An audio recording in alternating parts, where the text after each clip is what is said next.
They called her Boston's monster, and she let them whisper it behind silk fans for 7 years. What they never understood was that she had chosen her own exile, chosen the stables and the horses and the silence, because it was easier than watching their faces twist with pity every time she entered a ballroom. Then her father made his bargain with the Earl of Kentworth, her hand in exchange for the horse she'd raised, the stallion that might save a dying English estate. Dennis Crawford, the Earl who thought he was buying his redemption. He was wrong. Hello. If you believe every underdog deserves to be seen and lifted up, your support means more than you know. Hitting 1,000 subscribers isn't just a number for us, it's what allows these real, hopeful stories to reach people who might desperately need them to stay motivated. Your one click could be the reason someone keeps going. Please help us reach more hearts by subscribing now.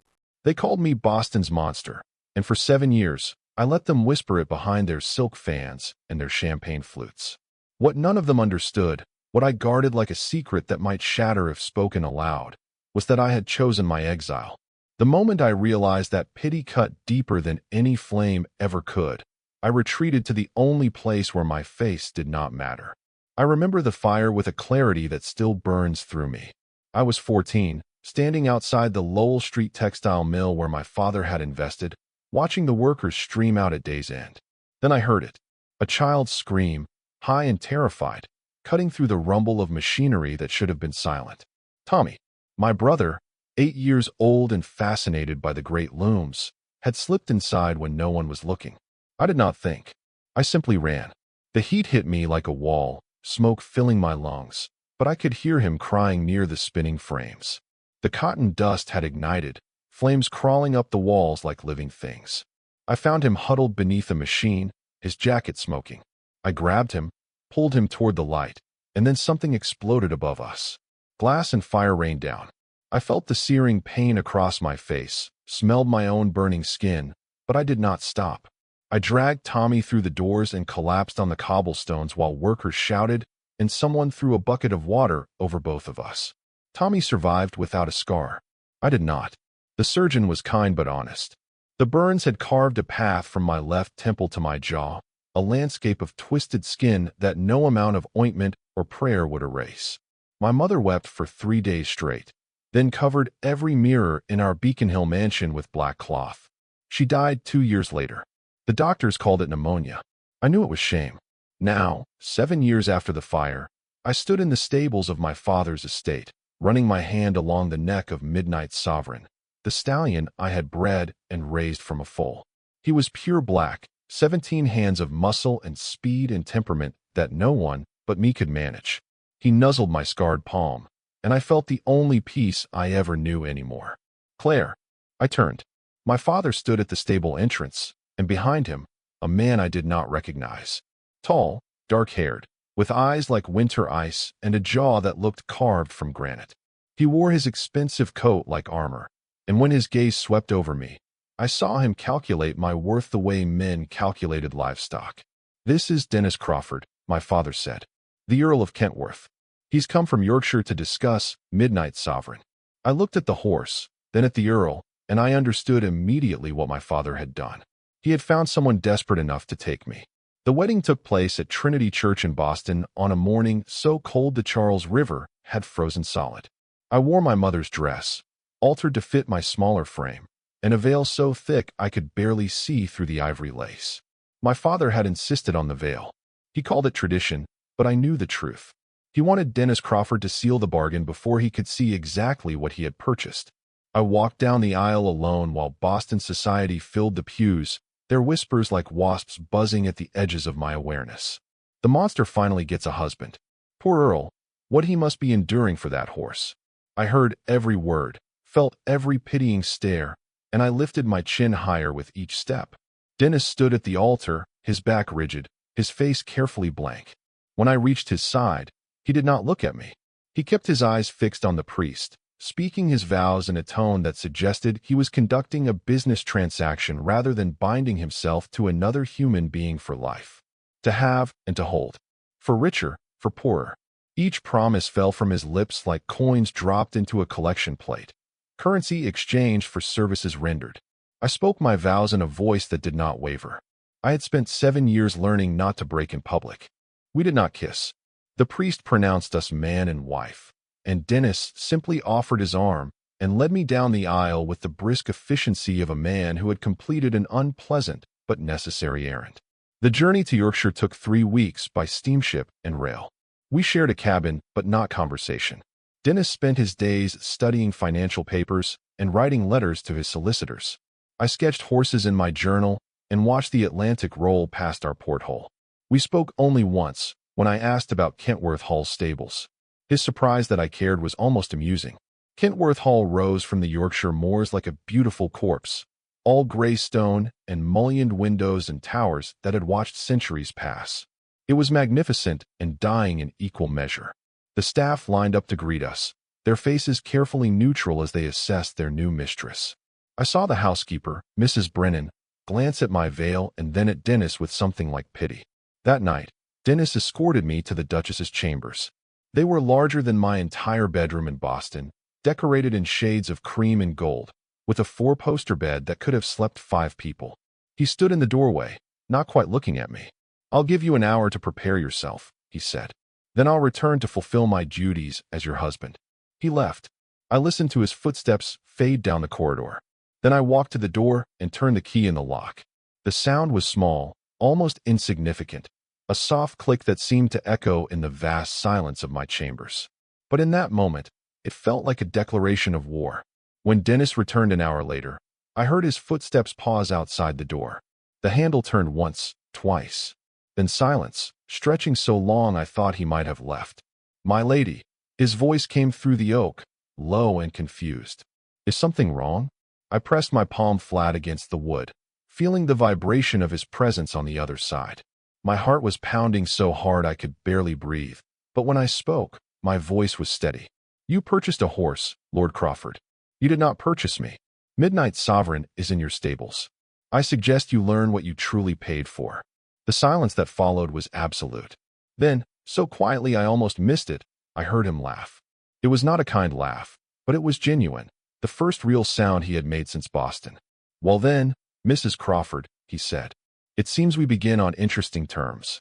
His footsteps retreated down the corridor. I stood alone in my prison of cream and gold, trembling with fear and exhilaration in equal measure. I had made the first choice that was entirely mine in 7 years. I did not know if it was brave or foolish, but it was mine. I found him the next morning in the stables at dawn. He stood outside Midnight Sovereign's stall, watching 3 grooms attempt to halter the stallion. The horse was having none of it. Ears pinned, teeth bared, hooves striking the stall door with enough force to splinter wood. The grooms scattered as Midnight Sovereign lunged. "He's impossible," Dennis muttered, not noticing my approach. "I've hired the best trainers in Yorkshire, and none of them can get near him." "Perhaps you hired the wrong people," I said. Dennis spun around, startled. I stood in my riding habit, a practical brown wool dress I had insisted on bringing from Boston, despite my father's protests that duchesses did not dress like stable hands. I walked past Dennis to the stall door and made a low clicking sound with my tongue. Midnight Sovereign's ears pricked forward. The wildness in his eyes softened. He approached the door cautiously, nostrils flaring, and pressed his velvet nose into my outstretched palm. "Hello, darling," I whispered, stroking the white star on his forehead. "Have they been troubling you?" Dennis stared as I slipped into the stall without hesitation, as the horse that had terrorized his best trainers lowered his magnificent head and allowed me to run my hands along his neck, checking him for injuries or signs of stress. "You bred him," Dennis said. It was not a question. "From full," I replied, not looking at him. "My mother thought ladies should paint watercolors and play piano. I preferred bloodlines and temperament. Want to know if Claire can teach the Earl to be worthy, or if their marriage will crumble before the race that could save them both. Subscribe to find out what happens when a locked door becomes the key to everything." The days that followed fell into an unexpected rhythm. I rose before dawn and met Dennis in the stables, where I taught him everything I knew about handling Midnight Sovereign. He was clumsy at first, too commanding, too rigid in his movements. The horse sensed his desperation and shied away. "You're thinking about what you need from him," I said one morning, watching Dennis struggle to keep the stallion calm. "He can feel that. You need to think about what he needs from you." "And what does he need?" Dennis asked, frustration edging his voice. The same thing every creature needs. To be seen, to be understood, to trust that the person holding the lead won't betray him. Something flickered in Dennis's eyes, too quick for me to identify. But his approach softened after that. He learned to move slowly, to speak in low tones, to wait for Midnight Sovereign to come to him rather than demanding obedience. And gradually, impossibly, the horse began to respond. It was on the 7th night, in the library after dinner, that Dennis finally spoke about his father. He shot himself in this room, he said quietly, staring into the fire. I was 16.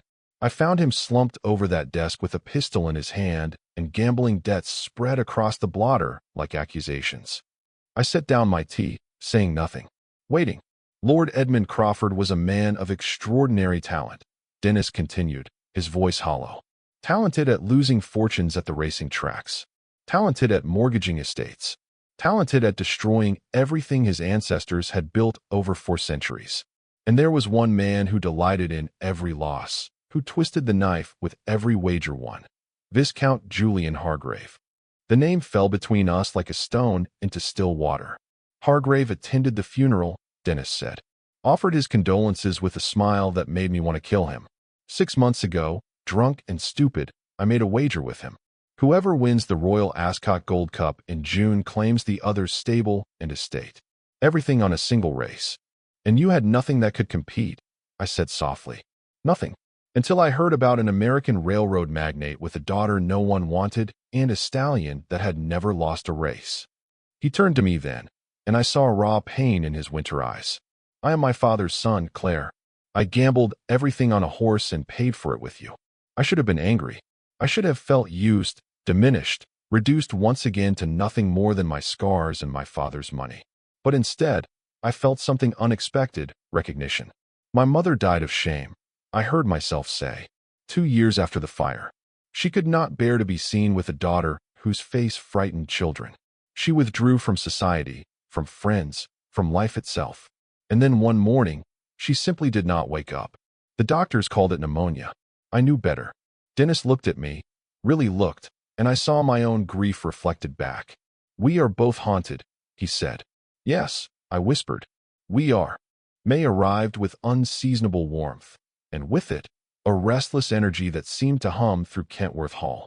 Dennis left for London to finalize arrangements for Ascot, leaving me to manage the estate.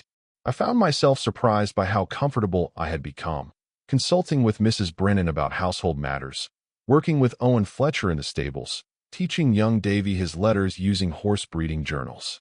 The door to my chambers remained locked, but the distance between Dennis and me had shrunk to something that felt almost like friendship, almost like something more. It was Davy who brought me the letter, found wedged beneath a stack of papers in Dennis's study while cleaning.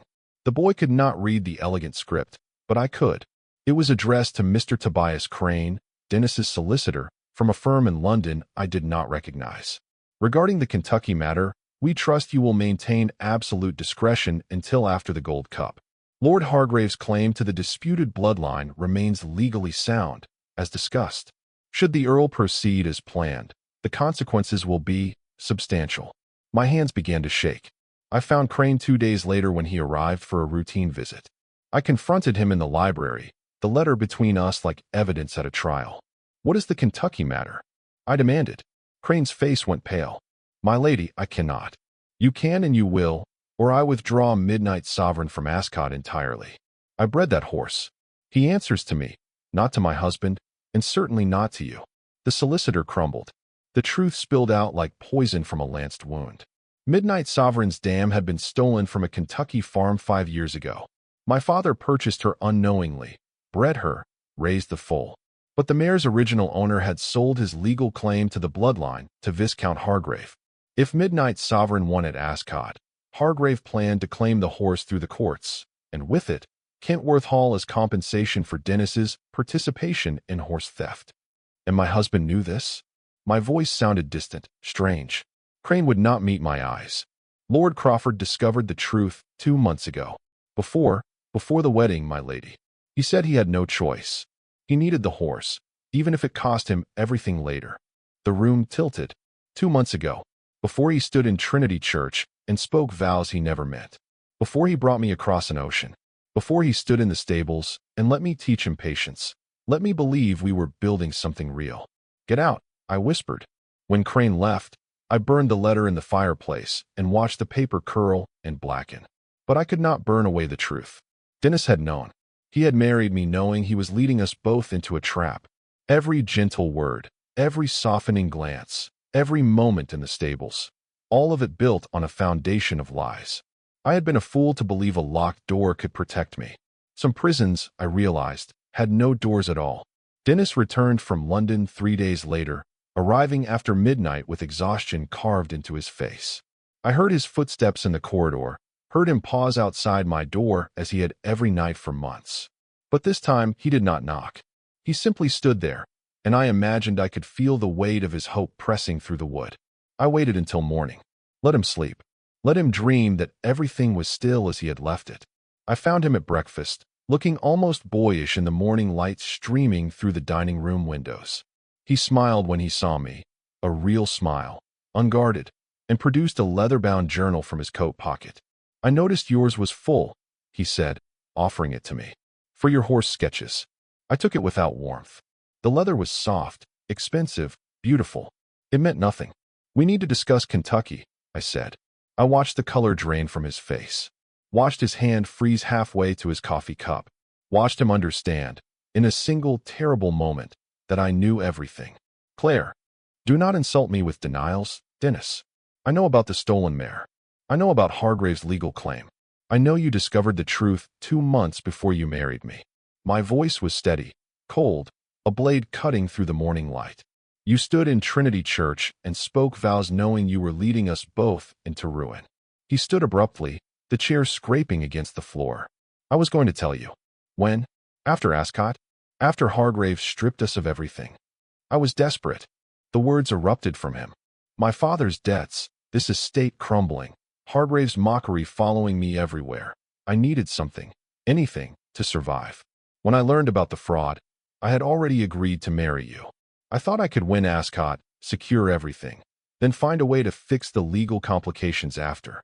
You thought you could manage me, I said quietly. Keep me docile and ignorant while you played your games. You asked me to teach you to be worthy, but you were never trying. You were just ensuring I would not interfere before the race. That was true at first. He moved toward me, desperate. But somewhere between the stables and your locked door, everything changed. I fell in love with you, Claire. I fell in love with your strength, your refusal to be diminished. Stop. I stood, facing him across the table. Love built on lies is not love, Dennis. It is just another transaction. And I am done being bought and sold. The silence stretched between us like a chasm. You will go to Ascot, I said finally. You will race Midnight Sovereign. And you will make a choice. Win through fraud and have your estate. But I return to Boston. Or withdraw with honor. And perhaps we will see. I left him standing there, alone with the wreckage of what we might have been. Will Dennis choose honor over everything he has fought for? Or will he lose the one thing that truly matters? Subscribe to discover if a locked door can finally open, or if some betrayals are too deep to forgive. Royal Ascot in June was a spectacle of silk and champagne, of society's finest gathered to watch England's greatest horses compete for glory. The stands glittered with aristocracy, and the air hummed with thousands of voices raised in anticipation. The Gold Cup was the crown jewel of the racing season, and this year, everyone knew the stakes were higher than usual. The Earl of Kentworth had wagered everything on a single race. Dennis and I arrived in separate carriages. I wore deep blue silk and a veil that covered my face, though I wondered why I still bothered hiding. Owen Fletcher led Midnight Sovereign through the crowds, the stallion's black coat gleaming like polished obsidian in the afternoon sun. People stared, whispered, the American horse, the scarred bride, the desperate Earl. Viscount Julian Hargrave found us in the owner's enclosure, all charm and barely concealed triumph. He was a thick man with a florid face and eyes like a pig assessing slaughter. Crawford, he called out, loud enough for half the enclosure to hear. You actually came. I was worried you might lose your nerve at the last moment. And you brought your American purchase. How touching. Both your bargains on display. I felt Dennis tense beside me, but he said nothing. His jaw was tight, his hands clenched into fists at his sides. Crimson Thunder is in magnificent form, Hargrave continued, gesturing to his champion stallion being led past. Undefeated in 20 races. I do hope your acquisition can provide adequate competition before I claim him as my own. The meaning was clear. Hargrave was not merely confident. He was certain. Win or lose, he believed he had already won. In the paddock before the race, I approached Midnight Sovereign alone. The horse pressed his nose into my palm, and I felt tears prick my eyes. I had raised him from a trembling foal, had taught him to trust, to run, to be magnificent. And now he was the center of a web of lies and desperate gambles that had nothing to do with his worth. You are not a transaction, I whispered to him. You are not a prize to be won or a debt to be paid. You are yourself, and that is enough. Dennis stood several feet away, watching us. When I turned to face him, I saw fear in his eyes, not of losing the race, but of losing something far more valuable. He trusts you now, I said quietly. He will run for you. The question is, what will you do with that trust? The starter called the horses to the line. 10 magnificent animals, but only 2 mattered. Crimson Thunder and Midnight Sovereign, side by side, their riders tense and ready. The crowd fell silent. The flag raised, and Dennis Crawford, Earl of Kentworth, closed his eyes and made his choice. He dismounted. The crowd erupted in confusion as Dennis walked away from his horse, away from victory, toward the steward's platform with his shoulders squared and his head high. Dennis climbed the steward's platform, and the crowd's confusion turned to shocked silence. Thousands of faces turned upward, waiting. Viscount Hargrave's smile widened into something ugly and triumphant. I withdraw Midnight Sovereign from this race, Dennis announced, his voice carrying across the grounds. The horse's bloodlines are fraudulent. His dam was stolen property from a Kentucky farm. I will not win through deception, regardless of the cost. The silence shattered into chaos. Ladies gasped behind their fans. Gentlemen shouted questions. The stewards conferred urgently. And Hargrave threw back his head and laughed, victorious without having run a single stride. I felt something crack open inside my chest. Dennis had chosen honor.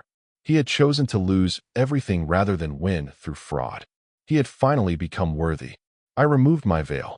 The crowd's noise faltered as I walked toward the platform, my scarred face exposed to thousands of England's elite in the full afternoon sun. I heard the gasps, the whispers, the American monster. Look at her face, dear God, but I did not stop. I climbed the steps and stood beside my husband. You see my face and call it monstrous, I said, my voice clear and steady. Boston called me the same. For 7 years, I hid from people like you, believing your judgment defined my worth. But my husband, this man you mock is desperate and broken, saw past my scars to who I truly am. I turned to look at Dennis, and I saw tears in his eyes. Today, he chose honor when he could have chosen victory. He chose truth when he could have chosen comfort. He chose to be worthy rather than merely to win. That is the measure of a man. Not his title, not his fortune, not his name, but his character when everything else is stripped away. A man pushed through the crowd below, my father, Samuel Rawlings, breathless and carrying a leather document case. He climbed the platform, nodding to me before addressing the stewards. Before you pass judgment on my son-in-law, he said, examine the real criminal. He produced a sheaf of papers. 5 years ago, Viscount Hargrave's agent stole a prize mare from a Kentucky farm. They sold her to me through intermediaries, making me the unwitting scapegoat. Hargrave planned to expose the fraud after today's race, claiming both the horse and Kentworth Hall through legal manipulation. The stewards studied the documents, bills of sale, witness testimonies, correspondence in Hargrave's own hand. The Viscount's face went from florid to gray. This is absurd. Hargrave sputtered. Crawford is trying to. Lord Hargrave, the head steward interrupted coldly. You are under arrest for horse theft and fraud. Police pushed through the crowd. Hargrave, pale with rage, tried to flee. They caught him at the edge of the platform, and as they led him away in chains, someone in the stands began to applaud. Then another, then a dozen, then hundreds, the sound rolling across Royal Ascot like thunder. Christmas morning, 1879, dawned cold and clear over the Yorkshire moors. 7 months had passed since Ascot, 7 months of transformation so complete that Kentworth Hall felt like a different world entirely. My father's investment and my management had turned the estate's breeding program into one of England's most profitable. The staff no longer whispered about the scarred American Duchess. They spoke of her with respect, even affection. But none of that mattered as much as the new life being born in the stables at dawn. Dennis and I stood together in Midnight Sovereign's stall, watching our first foal emerge into the world. She was bred from Midnight Sovereign and Dennis's finest mare, Lady Grayson, a union of everything we had fought for, everything we had nearly lost.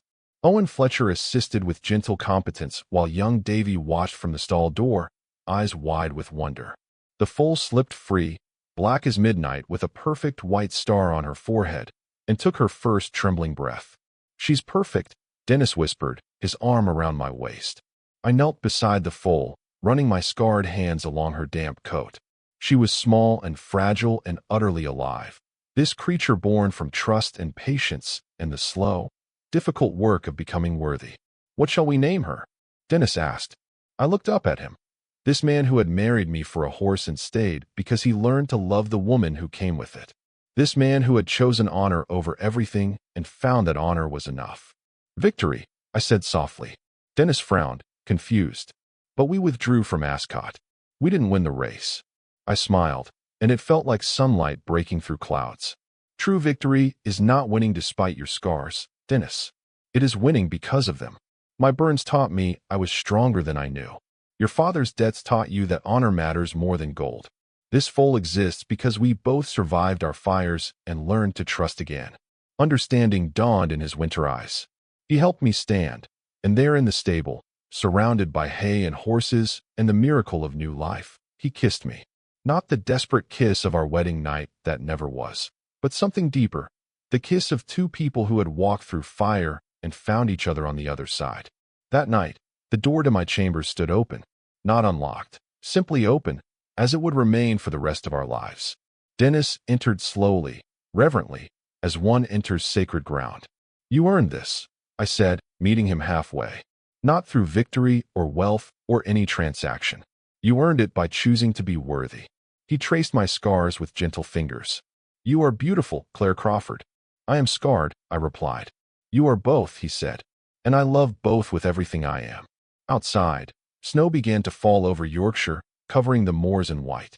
Inside Kentworth Hall, a foal named Victory took her first steps. A locked door stood forever open, and two wounded souls discovered that the truest victory of all is learning to be seen, to be known, and to be loved, scars and all.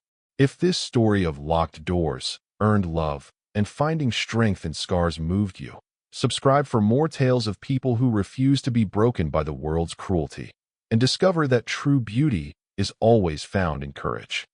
If you enjoyed this story, we appreciate you a whole lot and look forward to connecting with you as we build a community on this channel.